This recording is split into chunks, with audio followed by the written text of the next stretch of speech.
Yes,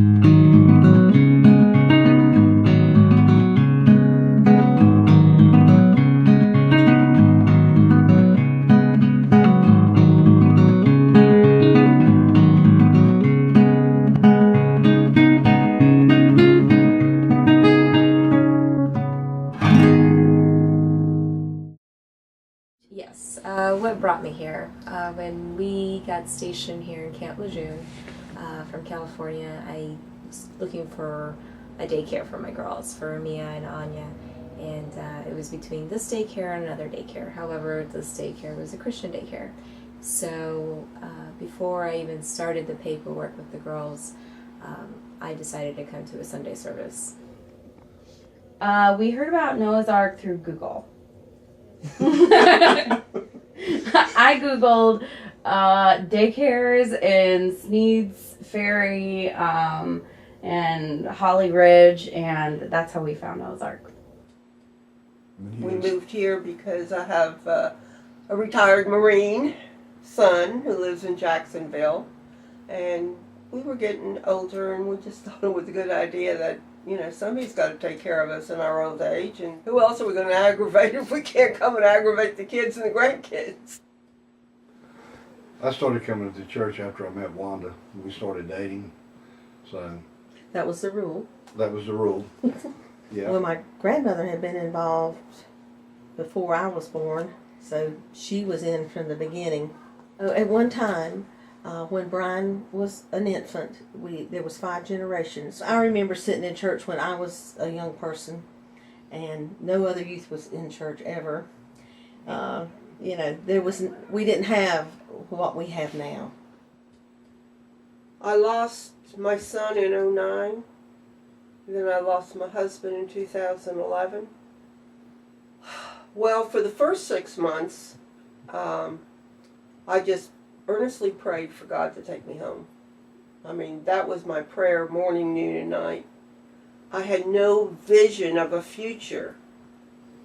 I feel so thankful my kids are in God's way.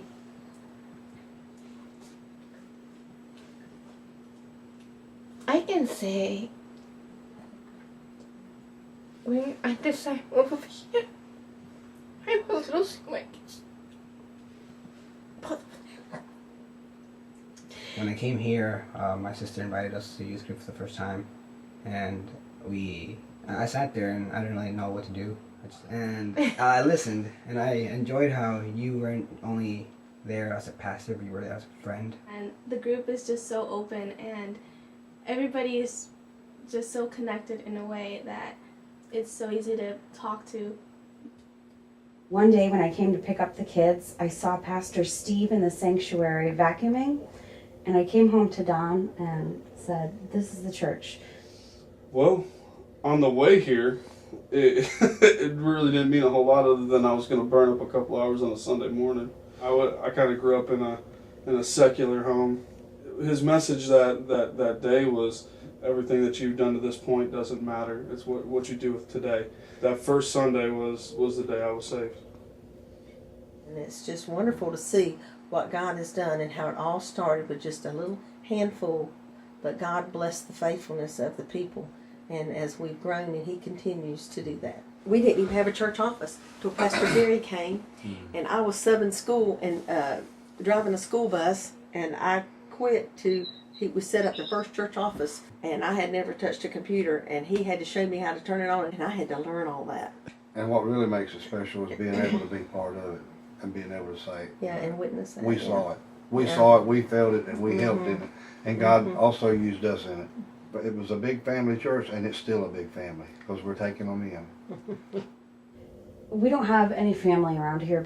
Having this family feeling and this community with the church has just helped me so much. The friendships that I've gained in this church have helped me see where I need to grow as a man, and as more importantly as a man of God.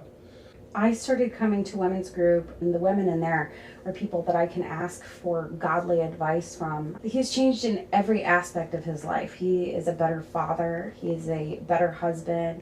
He is better at his job. He's just better in every way. And as I've grown my faith, the more I've shared with the world, and just reaching out and sharing the word. And I want to be able to give somebody the same feeling that I got the first time I stepped in here. So after about 6 months, I kind of figured, well, guess God's not going to answer that prayer, so I better think of something else to pray for. So then I started praying for, all right, if you're going to leave me here, if this is what I have to do, then I need to have a purpose. I talked to Pastor Steve, and we talked about Stephen Ministry. It's a one-on-one for people who they're grieving over the loss of a loved one, loss of a job. It's just to be there for them, to help them emotionally and spiritually. In 2013, my family and I decided that we should do a mission trip. It was wonderful, to be able to help those families and build the chicken coops. I mean, that's what I went there for. In a way, it was very life-changing for me because I was planning on joining the Air Force, and I went to Guatemala, and those kids, they touched me, and God just put me there for a reason, and it changed. When I came back, I knew I couldn't go to the Air Force. I had to do something with those kids. I grew up in Latin country, and with the mission trip to Guatemala, they really see how they are blessed and how they can bless other people. Helping those kids helped me realize I'm able to go out there and help other people too. Oh, the Master's Touch. I love the Master's Touch. We have, I guess it's 8 churches that have gotten together. And the whole purpose of the ministry is to help people who need a temporary helping hand here in Sneads Ferry. We have a thrift store that funds the ministry. I work there on Wednesday mornings, and people come in, and it's amazing how many times they just need somebody to pray with. I think that's what Scripture means when it says they'll take something bad and make something good out of it. And I really feel He's done that in my life. He's taken my sorrow, He's taken my heartache, He took my broken heart and turned it to help other people. These are just a few of the ways that God is working through the ministry of NRCC to restore lives and to impact the world. God is bringing hundreds and even thousands of people to our community, and we have the opportunity to reach them for Jesus Christ. Imagine what God can do as these stories are multiplied over and over and over. That's what this campaign is all about, that we can reach more people with the good news of Jesus. Imagine what God can do.